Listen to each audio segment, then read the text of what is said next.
morning class 7. Today we start English grammar, okay, with your 7th chapter, that is tenses. ठीक है, तो पहले tenses जाने से पहले टेंसेस होता क्या है? टेंसेस होता है काल.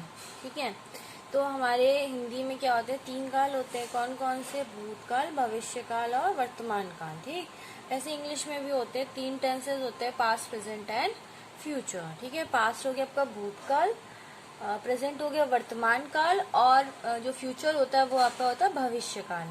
ठीक है, अब हम इन्हीं 3 टेंसेस के बारे में इस चैप्टर में पढ़ेंगे. ठीक है, टेंसेस चैप्टर में. ठीक, अब आपका क्या होता है? अब हम प्रेजेंट टेंस की बात करते हैं. हाँ, ठीक है, हर टेंस में, चाहे वो प्रेजेंट ले लो, पास्ट ले लो या फ्यूचर ले लो, ये 4 सब ग्रुप्स में डिवाइडेड है. कौन सा? Indefinite present tense, continuous present tense, perfect present tense और परफेक्ट कॉन्टिन्यूअस प्रेजेंट टेंस. ठीक है, ये 4 में, चाहे पास्ट टेंस ले लो चाहे फ्यूचर टेंस ले लो, ये 4 सब ग्रुप्स में डिवाइडेड है. इंडेफिनिट, कॉन्टिन्यूअस, परफेक्ट और परफेक्ट कॉन्टिन्यूअस. ठीक है, अब हम सिंपल प्रेजेंट या इंडेफिनिट टेंस के बारे में पढ़ेंगे. पहला पार्ट, या क्या होता है?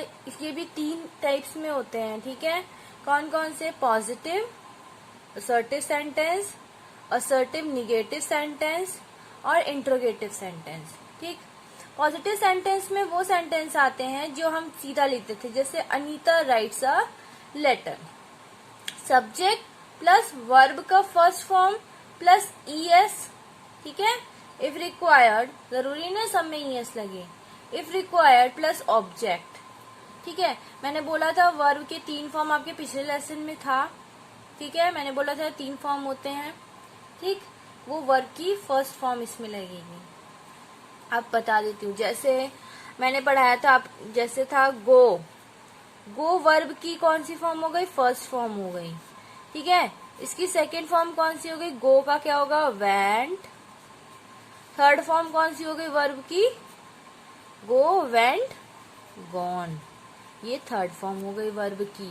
ठीक है, ठीक है, समझ में आया? तो ये go, went, gone, read, read, read, read, drink, drunk, drank. ठीक है, राइट, राइट, रोट, रोट, ये सब मैंने पीछे आपके वर्ब है उसको याद कर लेना. ठीक है, उसी पर ही आपका फर्स्ट, सेकेंड और थर्ड फॉर्म है. ठीक है, वर्ब चैप्टर जो है. ठीक, अब इसमें कौन सा लगा है? फर्स्ट फॉर्म लगा है. फर्स्ट फॉर्म के साथ क्या लगा है? एस और ईएस लगा है.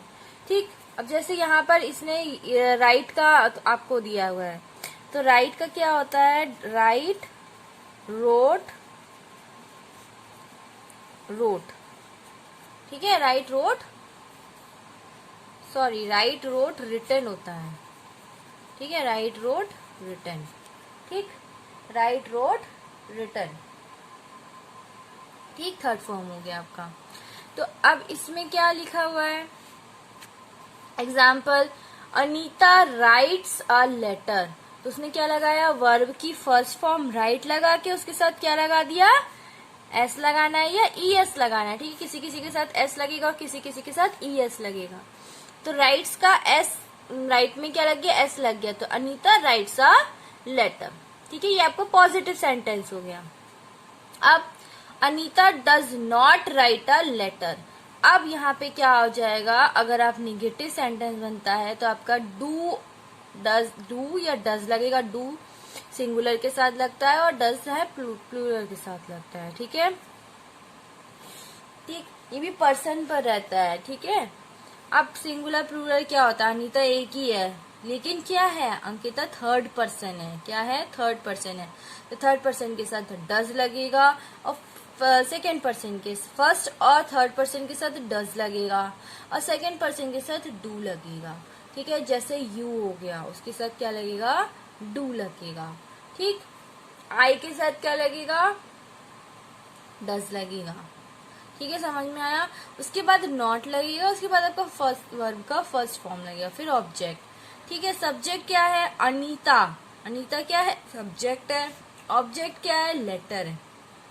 ठीक है, ठीक, Anita does not write a letter. तो यहाँ पे क्या लग गया, निगेटिव दिखाने के लिए उसने क्या लगा दिया, डज नॉट लगा दिया।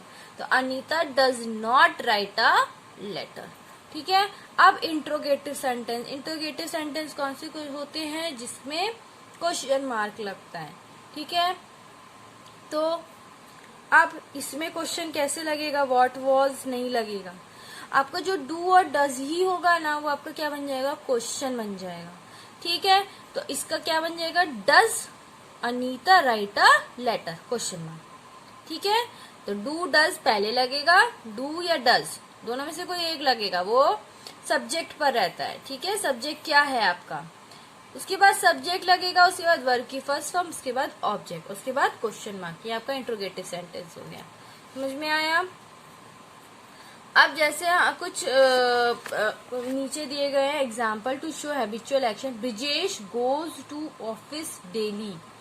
अब ये क्या है, ये सिंपल प्रेजेंट टेंस है, क्योंकि वो बोल रहा है कि ब्रिजेश कहाँ जाता है, ऑफिस डेली जाता है। तो ये हैबिचुअल एक्शन है ना, उसका हैबिट है। ठीक है। डेली कर रहा है वो। They do their routine work every day. जब एवरी डे आ गया तो डेली हो गया। I got a 5 o'clock in the morning. तो मॉर्निंग में ही 5 o'clock मैं जगता हूँ। We play cricket every day. ठीक है। तो ये हैबिचुअल एक्शंस होते हैं, ये सब आते हैं आपके। ठीक है। अब जैसे ये कभी चेंज नहीं होंगे, जैसे टू एक्सप्रेस जनरल ट्रूथ। ठीक है। ये हमेशा आपका प्रेजेंट में ही रहेगा, प्रेजेंट इंडेफिनिट टेंस में ही रहेगा आपका ट्रूथ। जनरल ट्रूथ मीन्स होता है the sun rises in the east. ये ट्रूथ है ना, वैसे तो नहीं हो सकता, ईस्ट से ही होगा, तो क्या है, ये जनरल ट्रूथ है। ठीक है। अब bitter gourd tastes bitter. Bitter gourd क्या हो गया, करेला। करेला तो करेला ही हमेशा कड़वा ही होता है, कभी करेला मीठा हो सकता है क्या, ये यूनिवर्सल ट्रूथ है, ये जनरल ट्रूथ है।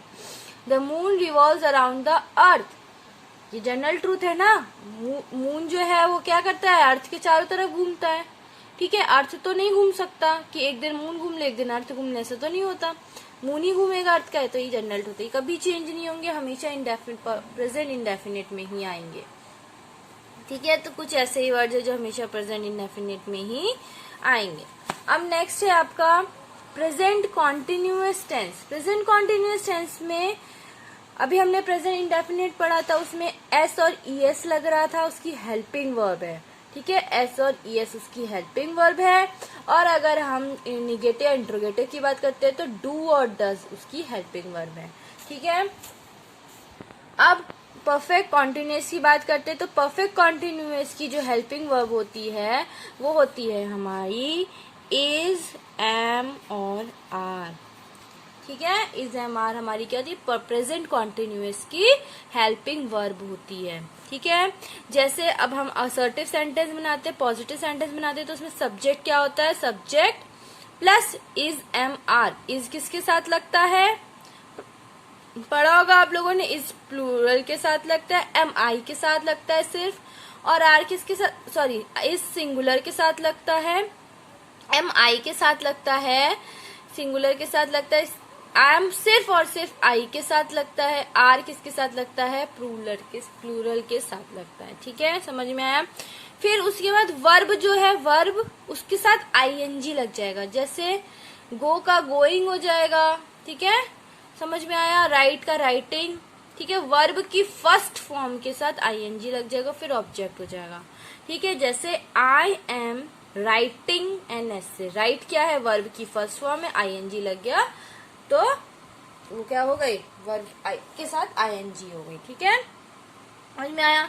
इसका निगेटिव सेंटेंस कैसे बनेगा, subject plus is, am, are plus not plus verb के साथ I N G then object. I am not writing an essay. ठीक है। आई सब्जेक्ट हो गया, आई के साथ हमेशा एम लगेगा, आई के साथ और कुछ नहीं लगेगा, आई के साथ हमेशा क्या लगेगा, एम। उसके बाद नॉट लगा, उसके बाद क्या लगा, राइट। राइट का क्या हो गया, राइटिंग एन एसे। समझ में आया। और अगर इंट्रोगेटिव बनाना है तो आई के साथ उसके हेल्पिंग वर्ब क्या है, एम। तो हेल्पिंग वर्ब पहले आ जाएगी, उसके बाद सब्जेक्ट आता है अगर इंट्रोगेटिव होता है तो am I writing an essay. ठीक है। समझ में आया। ये आपका क्या हो गया, प्रेजेंट कॉन्टिन्यूअस टेंस का एग्जाम्पल हो गया। ठीक है, नाउ नेक्स्ट है आपका present perfect tense. Present perfect tense में क्या होता है, पर प्रेजेंट परफेक्ट टेंस में उसकी जो हेल्पिंग वर्ब होती है प्रेजेंट परफेक्ट टेंस की, वो होती है हैज और हैव। ठीक है, हैज और हैव। हैव किसके साथ लगता है, सिंगुलर के साथ, और हैज किसके साथ लगता है, प्लूरल के साथ। ठीक है, असर्टिव सेंटेंस में सब्जेक्ट प्लस हैज हैव और वर्ब की कौन सी फॉर्म लगेगी, इसमें थर्ड फॉर्म लगेगी। जैसे मैंने आपको बताया गो, वेंट, गॉन, तो गॉन उसकी क्या हो गई, थर्ड फॉर्म हो गई, तो वो यहाँ पे लगेगी। राइट, रोट, रिटन, मैंने बताया था ना, राइट, रोट, रिटन, रिटन उसकी कौन सी फॉर्म है, थर्ड फॉर्म है, तो यहाँ पे थर्ड फॉर्म लगी है। फातिमा हैज, फातिमा क्या हैज लगा ना, Fatima has written a letter. Negative कैसे बनेगा, दे हैव, दे के साथ क्या लगेगा, हैव लगेगा, दे के साथ हैज लगेगा नहीं, they have not done their work. Interrogative में क्या लगेगा, गिरीश है, गिरीश क्या है, थर्ड पर्सन है, तो उसके साथ हैज लगेगा। Has Girish got is marksheet. ठीक है, क्वेश्चन मार्क, इंट्रोगेटिव है तो क्वेश्चन मार्क, तो ये आपका हो गया प्रेजेंट परफेक्ट टेंस।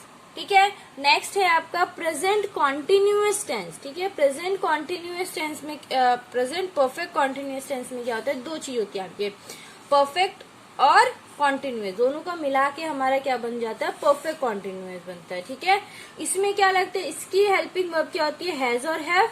हैज और हैव किसकी हेल्पिंग वर्ब है, हैज और हैव किसकी हेल्पिंग वर्ब है, परफेक्ट की।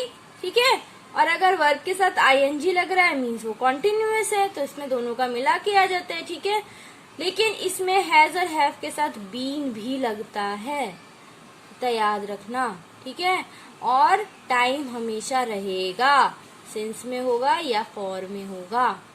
ठीक है, ये आपका जरूर लगेगा। I have been living in Kanpur for 5 years। अगर टाइमिंग आ रहा है तो टेंस को पहचानो, और वो कौन सा टेंस होगा, परफेक्ट कॉन्टिन्यूअस टेंस होगा। हमेशा सिंस या फॉर लग रहा है तो वो कौन सा टेंस होगा, परफेक्ट कॉन्टिन्यूअस होगा। चाहे वो प्रेजेंट परफेक्ट ले लो, चाहे पास्ट परफेक्ट कॉन्टिन्यूअस ले लो, या फ्यूचर परफेक्ट कॉन्टिन्यूअस ले लो, हमेशा टाइमिंग अगर दिया है तो आपका फॉर या सिंस दिया है तो आपका प्रेजेंट परफेक्ट कॉन्टिन्यूअस होगा। जैसे इसका सब्जेक्ट के साथ हैज और have plus been plus verb के साथ आईएनजी, वर्ब की फर्स्ट फॉर्म लगेगी आईएनजी ऑब्जेक्ट, या फिर उसके बाद टाइम बताना है। ठीक है, I have been living in Kanpur for, I के साथ हैव लगा, हैव के साथ फिर बीन लगा, लिविंग, लिव फर्स्ट फॉर्म है वर्ब की, आईएनजी लग गया, लिविंग हो गया, इन कानपुर फॉर 5 years। नहीं आया। निगेटिव के साथ कैसे लगेगा, आई हैव नॉट बीन, अब नॉट बीन के पहले लगेगा, बीन के बाद नहीं लगेगा, नॉट क्या लगेगा, बीन के पहले लगेगा, तो I have not been living in Kanpur for 5 years।